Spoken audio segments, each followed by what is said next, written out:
Welcome everyone. I am Christopher Gascon from 111. Today we will discuss about the last stage of life, the old age from our course Psychology of Learners. We will discuss three factors in old age. First is the physical changes in people in old age. Second is the socio-cognitive in old age according to the theory of Erikson.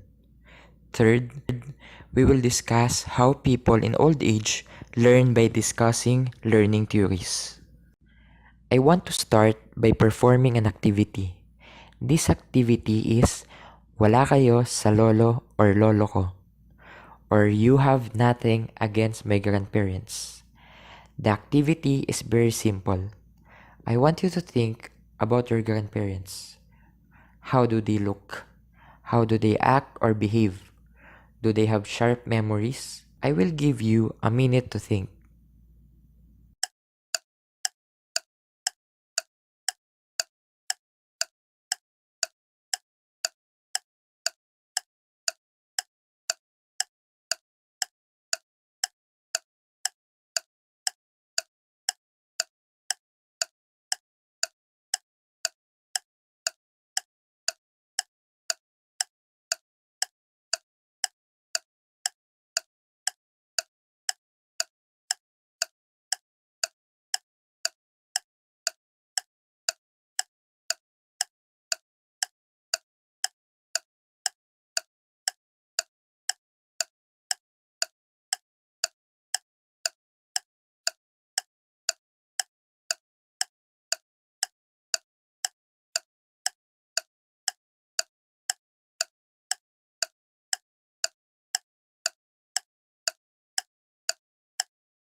Time's up.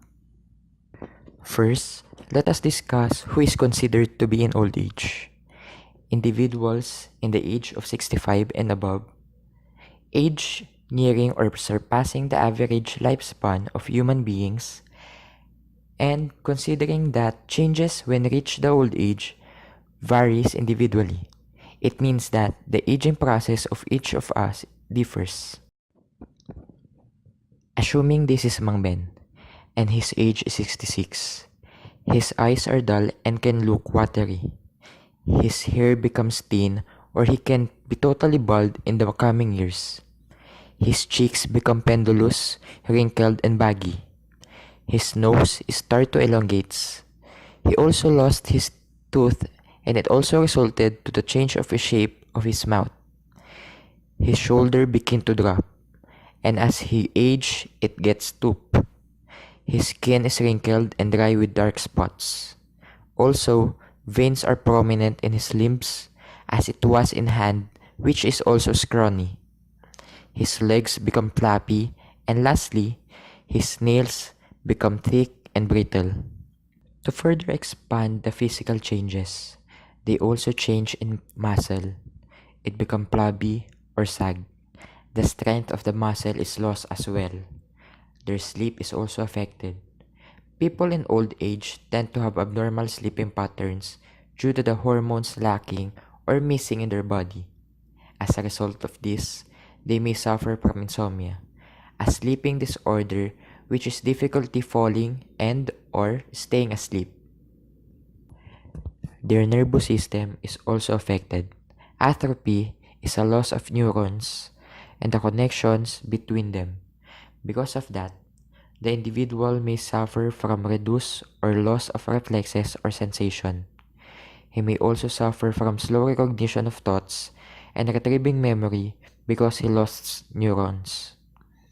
And he moves slowly because of the motor-related neurons have slower connections. Senses are also affected. Poor eyesight is a common case in old age because the structure of the eye naturally changes over aging. As you age, structure inside the ear start to change and their function declines. Your ability to pick up sound decreases. You may also have problems maintaining your balance as you sit, stand, and walk.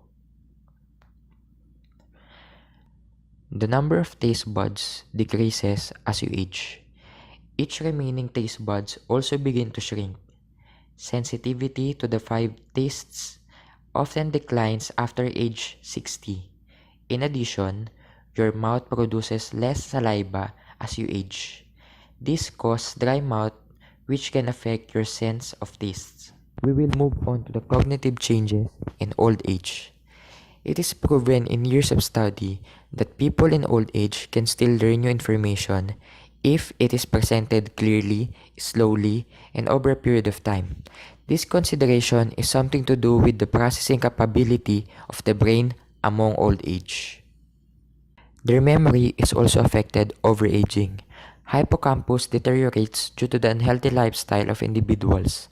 Hippocampus is mainly concerned in storage of memory and regulates emotion, which makes harder for older people to retrieve a memory.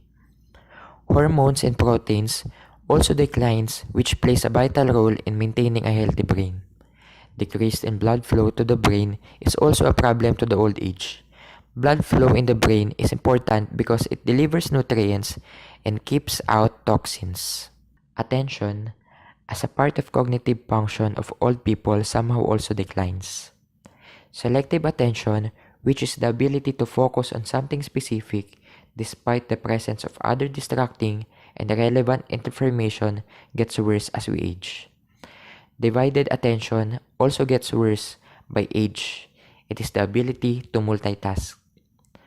Only the sustained attention is not affected, which is the ability to remain concentrated on something for an extended period of time.